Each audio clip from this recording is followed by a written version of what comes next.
பல்லடம் அருகே உள்ள காரணப்பேட்டை சங்கோதிப்பாளையம் கிராமத்தில் மாகாளியம்மன் கோவில் திடலில் அரசு மற்றும் வேம்பு திருக்கல்யாண உற்சவம் கோலாகலமாக துவங்கியது. விழாவையொட்டி காலை உப்பு, புளி, தண்ணீர் வைத்து அரசு வேம்புக்கு வழிபாடு நடந்தது. தொடர்ந்து உப்பு, ஜவுளி, மாங்கல்யம் வைத்து நிச்சயதார்த்தம் நடைபெற்றது. மாப்பிள்ளை அழைப்பு, பெண் அழைப்பை தொடர்ந்து பட்டினி சீர், உருமால் கட்டுதல், முகூர்த்தக்கால் நடுதல் ஆகிய நிகழ்ச்சிகள் நடைபெற்றன.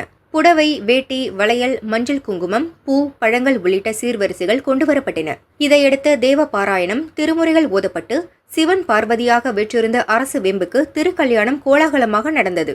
விழாவில் பங்கேற்ற பக்தர்கள் அனைவருக்கும் தடபுடல் கல்யாண விருந்து வழங்கப்பட்டது.